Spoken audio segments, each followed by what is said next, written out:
All right, so we are in 13-2. We know now the idea of a limit, that a limit is looking at the y values that are close to a given x value. The question is, what if you're not looking at a picture, which is what we were doing yesterday? What if we have an equation? So we are going to talk about some techniques for finding limits algebraically. Here are some things that you can do. The first thing that you always want to do is plug in the x value into the function. If you get a good number out, that's your answer. That's your limit. Okay, that doesn't happen very often, but you want to check and make sure that that doesn't happen before you do a bunch of stuff to it. Okay. The other options are this: if plugging in the x value gives you an undefined answer, then we have to try to manipulate the function algebraically to make it look different and kick out an answer. So these are some things that you can do to accomplish that task. You can factor. Sometimes the top or the bottom will factor and then cancel. And sometimes that will give you, and what you do is you try this and then you always go back to this. So I would factor cancel and then plug in the x value. And then if that didn't work, I'd try something else. So factor cancel, you can multiply things out. Sometimes that will help something magical to fall out. You could add fractions. Sometimes getting a common denominator helps things. And you can rationalize or multiply by the conjugate. So what I'm going to do is give you an example of all three of the, or all five of these, and show you what it looks like. So first, real simple, I've got the limit as x goes to 2 of a function. And I'm always going to start by taking this x value and plugging it into the function and seeing what I get. 2 minus 2 is, oh, sorry, that's not a 2. This is supposed to be an x. Sorry. So 2 minus x over x squared plus 1. So when I'm plugging in 2, I'm plugging it in there and here. And I get 2 minus 2 over 4 plus 1. So I get 0 over 5, which is 0. That means the limit is 0. Okay, nothing weird happened. I didn't get anything undefined or illegal. So you get any number and you're good to go. The problem's done. Okay, that's what this step 1 looks like. Another example where we might want to factor and cancel. A lot of times that comes when you've got polynomials on the top and the bottom.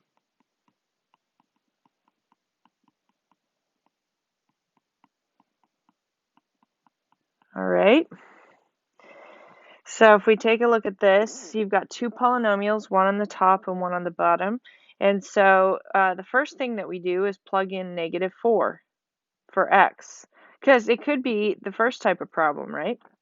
All right, so if we do that, we're going to get 16 minus 20 plus 4. And downstairs, we're going to get 16 minus 12 minus 4. And what happens is we get 0 on the denominator. Okay, and that's the indicator this is bad. 0 on the denominator is bad. That means you got to try something else. Okay, so this is not going to give us a solution, so we are going to go ahead and try to factor this. Again, the reason why I'm thinking factoring is because I'm looking at a bunch of polynomials, and that's what we do with polynomials. So top factors as x plus 4, x plus 1. Bottom factors as x, let's see, x plus 4, x minus 1. So like this, plus 4 cancels. And now I'm going to try to plug in the -4 again and see what happens. So -4 goes in there, -4 goes in there, and I get -4 plus 1 over -4 minus 1, which is -3 over -5, which is 3/5. And that's the limit. And if you would graph this and trace the graph over to -4, get your y value, you'd see that that is the limit. It's 3/5.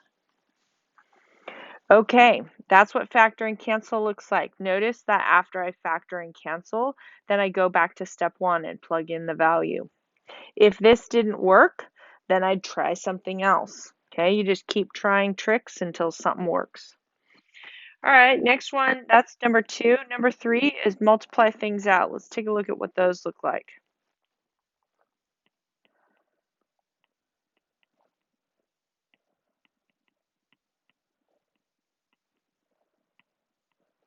All right, again, start by plugging in your number to just check. If I plug 0 in here and here, I get 0 on the denominator. That's bad. So that means I need to do something different. So because there is something to multiply out, I will. If you tell me that this is 9 plus h squared, that is big time black magic. We are looking at 3 plus h times 3 plus h. FOIL it out. You get 9 plus 6h plus h squared. That's what that is multiplied out. Then I've got my minus 9 up top still, and I'm divided by h. On the top, the 9's cancel, and I'm looking at 6h plus h squared over h. Okay, so I've multiplied things out. Let's try to plug in our value. If I plug in 0 for h, I still have 0 on the denominator. That's bad. That means I need to keep going and try something else. So I look back at my list and go, well, let's see, I multiplied things out. What else can I do? Oh, let's see, I could factor and cancel. Let's try that. So this is going to be the limit as h goes to 0. I'm going to pull an h out of the top, and these guys cancel. And so now I've got the limit as h goes to 0 of 6 plus h. Plug in the 0, and I get 6. All right, as soon as you get a valid number, you're done. Every time you write a step on these problems, you need to write the limit on every step. I will mark you off notationally if you don't do that. Where you drop it is when you actually plug in the 0 and you get your number. That's when you drop the limit. That's when you've actually taken the limit. All right, so that's multiplying out. What about adding fractions? Let's talk about what those look like. You'd be able to tell them because they have fractions. Imagine that. 1 over t minus 1 over t squared plus t. All right, we got fractions going on, so that's a real good indicator. If I plug in 0 here, I'm getting 0 on the denominator. That is bad. That means I have to do something. I'm looking at fractions, so I'm going to get a common denominator. But before I do that, I'm going to factor the bottom, because I'd like to get the lowest common denominator, not just any common denominator. So I've got, they both have a t in common. So the only thing that I need is a t plus 1 over here on the left. Okay. So that gives me the limit as t goes to 0 of t plus 1 over t plus 1 minus 1 over t plus 1. Now I'm going to combine those together.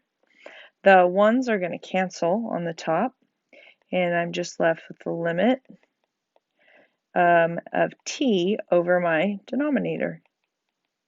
Oh, and look at this. These cancel. There's a t and a t. So might as well do that. That feels kind of magical and like something good might happen. 1 over t plus 1. And now let's try to plug in our value. Oh, look at that. That leaves us with 1 over 1, which is 1. That's your limit. Okay. That's what adding fractions looks like. And then the last option is rationalize or multiply by the conjugate. This trick always has to do with roots. This trick will be a very important tool in calculus. Put this in your back pocket. Whenever you have roots, consider the conjugate. Now, just a refresher from Algebra 2, you may have seen this with imaginary numbers, like when we looked at 2 over 4 plus I, we would have you multiply by 4 minus I on the top and the bottom. This is the conjugate. A conjugate is the same, but with an opposite sign between. Okay, and this little technique works with roots. So let's take a look at limit as x goes to 0, square root of x squared plus 9 minus 3. When I plug in 0, I obviously get 0 on the bottom, so I know I can't do anything. And what you do for the conjugate is you find the top or wherever the root is, either on the top or the bottom, it doesn't matter. Whatever, so my root's up top, so I'm going to multiply by the top. Everything stays the same except the sign in between. That changes, and I do that on the bottom, top and the bottom. Legal, because I'm doing the same thing on the top and the bottom. I'm not changing the value. And look what happens. It's kind of interesting. I'm going to FOIL this top. So the root of x squared plus 9 times the root of x squared plus 9. Well, the roots go away because it's squared. So that just leaves what's under the root. Okay. So I've got limit as x goes to 0, x squared plus 9. Now, my outside and my inside two, look at them. They're the same but opposite signs, so they cancel. And that's the point. That's why we change the sign in the middle, so that outside and inside term cancel, and I don't have any mixed number and root terms. And then my last term, -3 times a +3, gives me a -9. See how I eliminated all of the roots there? And that's the idea, is we're taking the roots off of the top and putting them on the bottom. Now, on the bottom, don't ever multiply out your denominator unless you're told to do so. It's just rarely a good idea. Because why? Because the bottom's already factored. So it's already ready to cancel. The 9's cancel. And look at, because I didn't multiply out my denominator, this is already factored, and I can cancel anything that's in common off the top and the bottom. So I'm left with the limit as x goes to 0 of 1 over the square root of x squared plus 9 plus 3. Now I can plug in 0. Let's see what it is. That leaves me root 9 plus 3. Root 9 is 3, and 3 plus 3 is 6. And that's my answer. All right, so those 5 rules will get you through pretty much everything in the homework. Give those a try, and we'll talk next time.